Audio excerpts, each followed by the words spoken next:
Iya. Bismillahirrahmanirrahim. Assalamualaikum warahmatullahi wabarakatuh.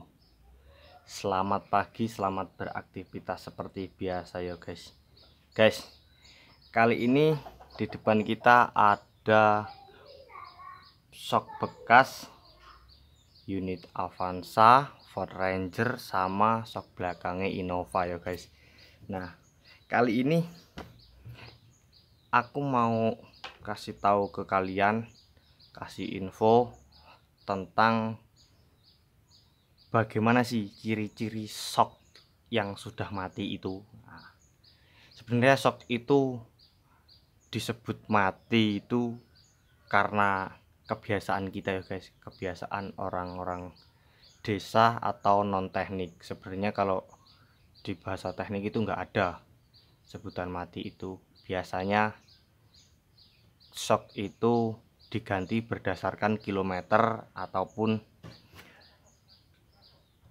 kegunaan ya guys, ataupun kegunaan. Misal kita beli mobil baru, kita mau pakai mobil itu untuk kegunaan apa, shocknya ya kita modifikasi ulang sesuai kebutuhan kendaraan kita, ngono ya guys. Nah, shock mati itu pada dasarnya bukan mati total atau gimana ya guys, atau nggak bisa naik turun, bisa ya guys, cuman performanya itu menurun dan nggak sesuai fungsi gitu loh. Makanya kali ini aku akan mencoba menjelaskan apa yang ada di pikiran saya tentang shock tersebut ya guys. Nah, shock itu mati ada beberapa ciri-ciri guys. Yang pertama, ada shock itu mati turunnya itu bisa cepat tapi ditariknya sangat keras. Itu disebut mati karena sudah tidak lagi sesuai dengan prosedur ya guys ya. Seharusnya shock itu kerjanya bagaimana. Nah, terus ada yang ditekan itu keras, ditariknya malah enteng. Nah, gitu. Terus ada yang ditekan keras, ditarik juga keras gitu guys. Nah, kalau yang ditekan keras, ditarik juga keras itu biasanya karena memang usia pakai. Jadi kualitas olinya sendiri yang di dalam shock itu sudah tidak mampu lagi bekerja dengan maksimal gitu loh. Karena oli di dalam shock itu olinya khusus dan dia nggak sensitif terhadap suhu ya guys ya. Walaupun keadaan panas bagaimana dia dipakai kerja di jalan yang keriting pun dia nggak ada ngaruh gitu guys. Jadi walaupun olinya panas ataupun dingin, kinerjanya tetap karena olinya memang harusnya begitu. Tidak berbuih ya guys, tidak berbuih, nggak mumprok gitu. Cuman tidak berbuihnya itu ada spesifikasinya masing-masing. Contoh gini guys, ini yang shock Avanza yang masih bisa guys. Jadi shock Avanza yang masih bisa itu kita turuninya gampang yo. Kita tarik ini karena miring ya guys. Tak teknik ya guys. Kita tariknya keras yo. Kita tariknya keras. Kelihatan nggak guys? Nah, kita tariknya keras yo. Nah, kita tariknya keras, kita turuninnya cepat. Set. Cuman nggak bisa ngangkat sendiri yo. Gini guys, ini kan ditarik keras, terus kalau dimasukin empuk cuman nggak bisa ke atas sendiri. Karena shock yang jenis kayak Avanza ini kan dia pakai tipe springnya coil spring ya guys. Coil spring itu harusnya dia bisa ngangkat sendiri minimal 30% dari panjang shocknya yo. Kenapa kok harus bisa angkat sendiri ya? Di dalamnya itu terdapat nitrogen ya guys yo.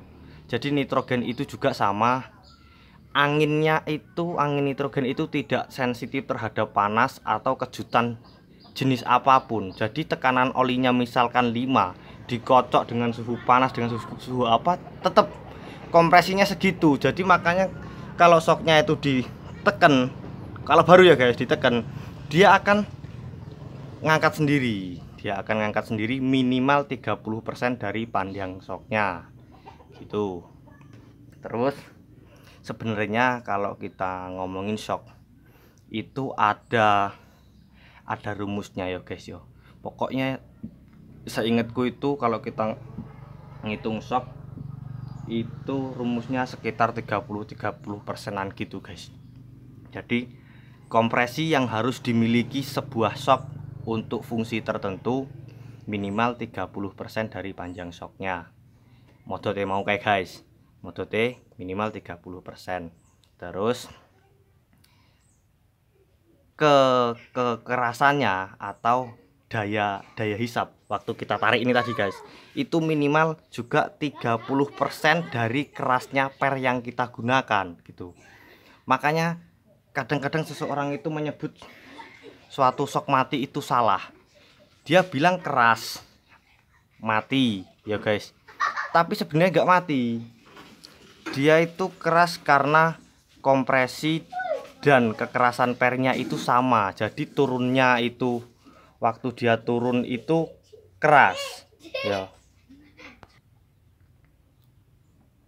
Nah, karena keras tadi, karena mungkin itu daya hisap si shocknya ini sama persis dengan coil spring yang kita pakai, jadi shock itu kayak semacam bantat gitu guys. Nah, kalau semacam bantat gitu turun keras tapi naiknya juga dia masih bisa menahan pernya, itu enaknya kita pakai di jalan aspal ya, untuk street balap lah ya guys. Misal kalau di motor itu kita enaknya di road race. Jadi kalau di jalan aspal kita itu butuh shocknya yang bantat-bantat gitu guys. Jadi semacam kayak kalian itu nyebut di mobil Yaris yo.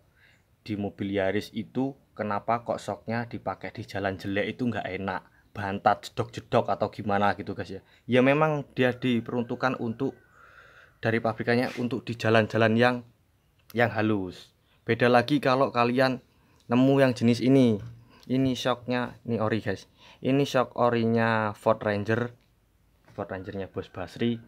Jadi kalau shock yang jenis ini itu di jalan aspal kurang enak guys, handlingnya gimana ya guys, ngleyor gitu guys, ngleyor lek cara wong Jawa kuwi ngleyor. Karena ini shocknya turunnya itu keras yo, ini keras, terus ditariknya malah ringan.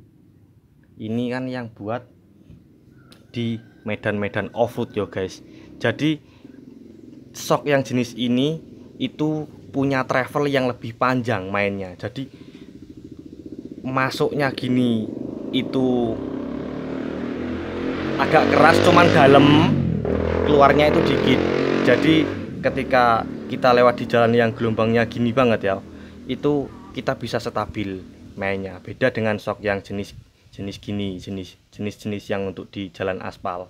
Makanya ini sama Bos Basri diganti. Kebetulan mulai performanya itu mulai menurun. Jadi karena sekarang Bos Basri pakai Ford Rangernya itu sering di aspal, jarang ke jalan-jalan yang off-road gitu ya guys, karena kebutuhan. Jadi kita putuskan untuk ganti shock ini jenis yang berbeda. Jadi kita cari yang kompresinya lebih besar lagi. Kebetulan ini juga sudah mulai rusak. Nah gini nih ciri-ciri shock yang sudah mulai rusak ya, apalagi yang jenis ada karetnya gini ya guys, kayak si Avanza belakang gitu ya. Itu karetnya sini jangan pernah kalian ganti ya guys, jangan pernah kalian ganti. Kenapa?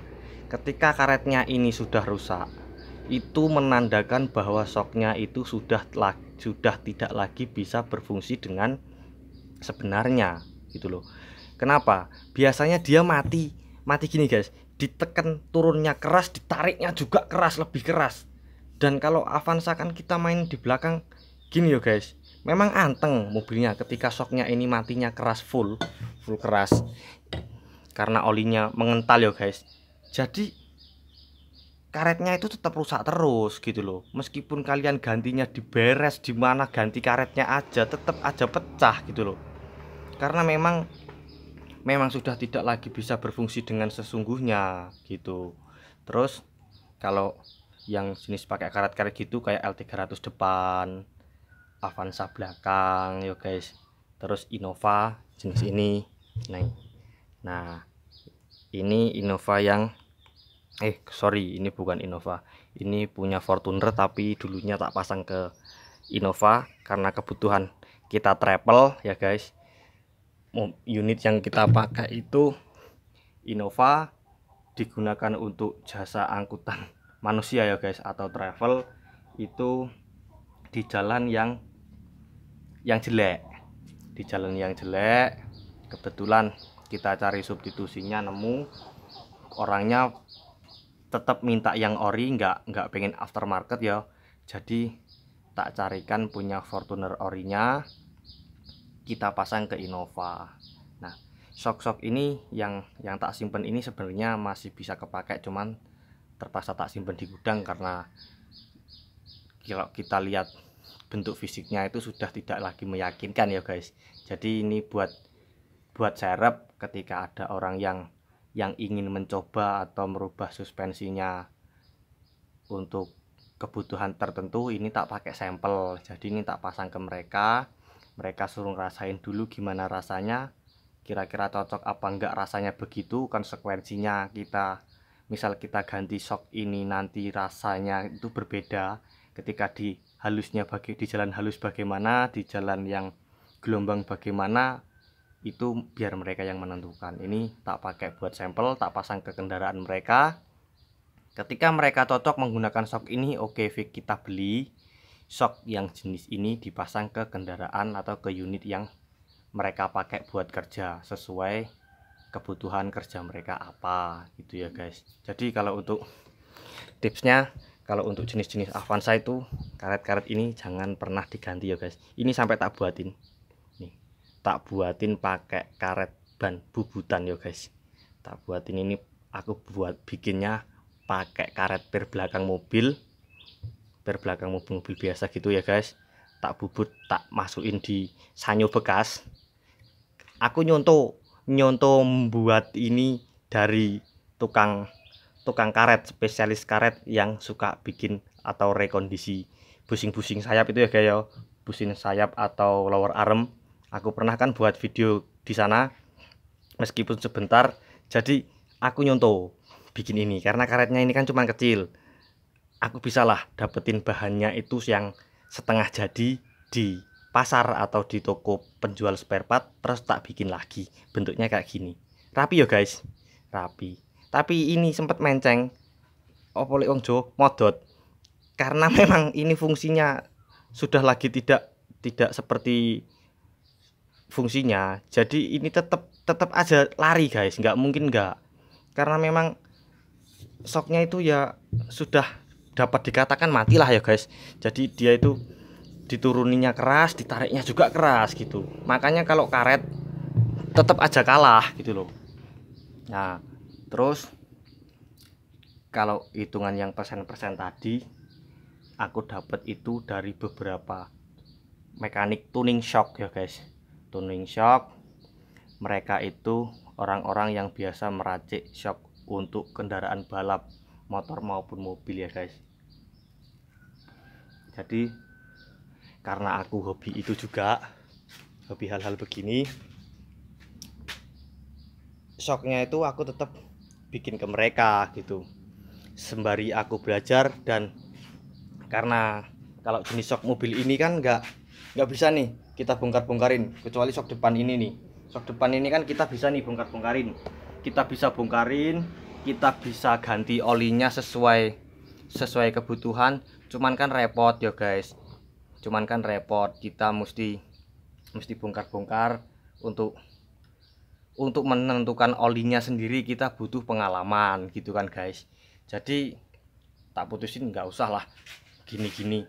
Kalau kita mau pakai shock ini di medan tertentu, kita bisa kok nyari shock ini aftermarket merek lain, rasanya yang beda. Itu kita pasti punya pengalaman masing-masing ya guys, punya pengalaman masing-masing. Terus kalau jenis Avanza, Rush, Terios itu kan bentuk shocknya sama, masih bisa tukeran, tapi kan kerjanya beda ya.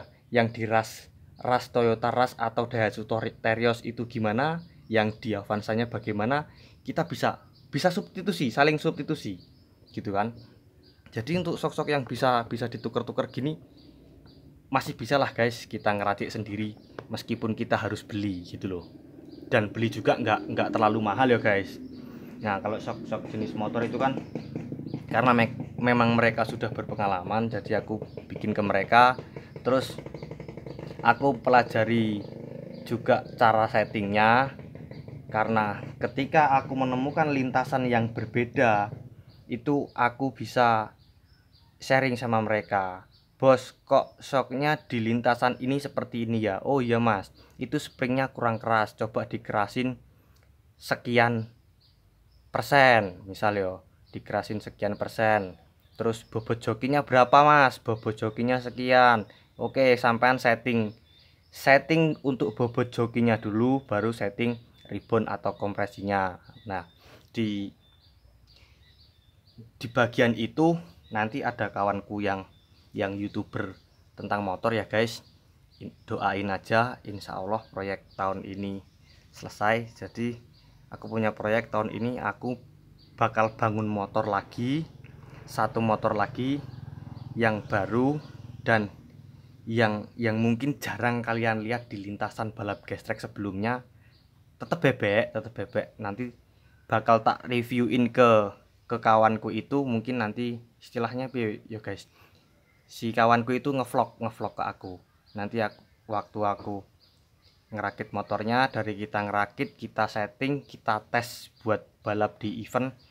Mudah-mudahan si coronanya ini cepat berlalu ya guys, supaya kita cari duitnya jadi lebih gampang, terus motor barunya bisa cepet terrealisasikan yo guys. Yo wis ngono kuwi guys. Jadi ini yang tak bagi, ini pengalamanku, semoga bisa bermanfaat buat kalian yo guys. Jadi kalau kita mau pakai kendaraan tertentu, urusan kaki-kaki kita mesti teliti guys. Jadi biar kita nggak buang duit banyak, karena biasanya kalau kita di bagian suspensi apalagi shock, kita ngerubah per, ya misal kita beli mobil baru L300 nih, per belakangnya kita tambah berapa, shocknya nggak kita ganti, rasanya kan tetap beda guys, nggak sesuai dengan apa yang kita inginkan loh. Jadi kita mesti sesuaikan kerasnya pernya tadi berapa, kita mesti pakai shock apa kan gitu harusnya, supaya kita nggak keluar duit banyak lagi. Shock baru atau shock orinya bawaan pabrik tadi jebol, kita beli shock lagi yang sama gitu, tetap jebol lagi, ya tetap jebol karena si shocknya itu nggak sinkron dengan springnya gitu loh. Makanya kita mesti teliti di sini supaya kita nggak buang-buang duit banyak di sektor kaki-kaki, kita kerja nyaman, kita membawa kendaraannya itu nyaman, enak dikendaliin gitu ya guys ya. Nah sama kayak itu masih servis guys. Jadi biasa kalau nggak dipakai memang tak gini kan, tak preteli guys, biar nggak gatel tangannya guys. Tangannya gatel dibayar sakne tonggone ning desa, bayar kayak gini ya berbagi tanggane guys. Jadi ini kondisi motor bosok ya guys. Motor bosok iki nanti bakal gur dinggo ngarit lah, dinggo ngeladang menggantikan ini ya guys, ngarit ngeladang. Semoga saja, aku minta bantu doa ke kalian, motor barunya cepat jadi dan terrealisasi. Kita setting bareng, kita main di lintasan bareng, meskipun bukan di channelku. Cuman kalau di di antara kalian itu setuju atau banyak yang suka dengan motor-motor seperti ini, nanti beberapa riset atau beberapa tips-tips waktu kita membangun motornya tak masukin ke channelku gitu ya guys ya. Tak tunggu komentar kalian. Nah tentang ini sekian dulu dari saya, Arif Bayu Wicaksono yang bertugas. Salam mekanik desa paling konyol.